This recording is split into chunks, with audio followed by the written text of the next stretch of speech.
Nagkaroon nga po mga idol ng successful 5-game road trip ang Golden State Warriors matapos silang magkaroon dito ng record na 4 wins, 1 loss kung saan natalo lang naman sila sa best team na Cleveland Cavaliers. Kaya bago pa man sila umuwi sa bahay, meron nga sila ditong baon na record na 8-2 bilang top 1 sa West tabla sa Phoenix Suns. At sa pagbabalik nga po nila sa Chase Center, makakalaban na nga nila dito ang Dallas Mavericks ni Klay Thompson. Ibig sabihin, dito na nga po gaganapin ang tribute ng Warriors sa kanilang dating player kung saan magpapamigay sila dito ng captain hat ni Klay Thompson. Pero bago man i-welcome nila si Thompson sa pagbabalik, wala na rin naman silang pakialam dito kapag nagsimula na ang laro. As of now, kung titignan natin ang kanilang bakbakan, yamado nga po dito ang Warriors since nasa kanila ang home court advantage. Meron naman nga ang hawak na momentum ang Warriors sa pagkapanalo kontra sa Thunder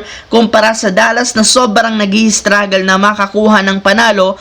Maging si Klay Thompson sobra na rin naman nga pong nahihirapang makapunto sa pagkakaroon niya ng season low.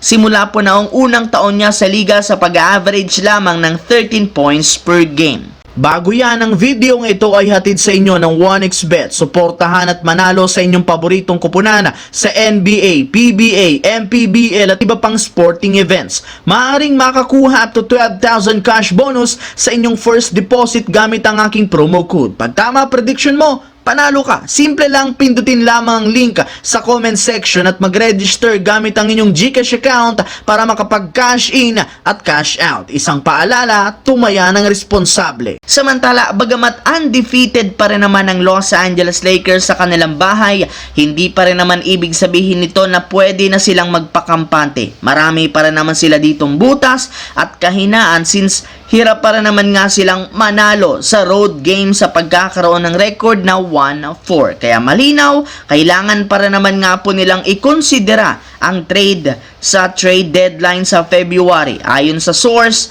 may ilang mga teams na rin naman nga po na willing makipagnegosasyon sa Lakers kagaya ng Brooklyn Nets na inaasahan nga pong magiging aktibo sa trade market. Sa katunayan, ibinulgar nga po ng front office na balak nga po nilang i-trade sina Dennis Schroeder, Dorian Finney-Smith at si Bojan Bogdanovic. Kaya isang malaking oportunidad ito para makuha ng Lakers ang ilan sa mga role player. At ayon sa isinadjust ng isang analyst na i-offer nga po ni Rob Pelinka sa Brooklyn Nets si Gabe Vincent upang makuha lamang at mapabalik sa kanila si Dennis Schroeder. Kita na rin naman na hindi nag-improve ang Lakers simula nang tanggalin nila ito, kaya panahon na rin naman upang pabalikin sa kanilang lineup. Sa kabilang banda, literal ginawa na nga po ni Giannis Antetokounmpo ang lahat upang mabuhat ang Milwaukee.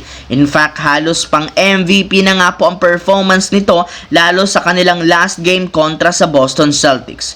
Ngunit sadyang napakabigat pa rin naman sa kanila na makuha ang panalo, kaya dahil hindi pa rin naman nag-i-improve ang team, oras na rin naman upang gumawa sila ng pagbabago. At ayon sa NBA Insider, uumpisan nga ito sa pagsisante kay Coach Doc Rivers na susundan ng pag-trade sa ilan sa kanilang mga role player. Bukod kina Giannis at Damian Lillard, lahat ginawa na nga pong available sa trade market. Maging si Giannis, aprobado sa klaseng move na ito at isa sa mga posible nilang tanggalin ay si Brook Lopez na siyang may pinakamataas na trade value sa lineup. Marami rin naman nga pong naibalitang teams na interesado sa kanyang serbisyo kaya hindi sila mahihirapan na i-trade ito.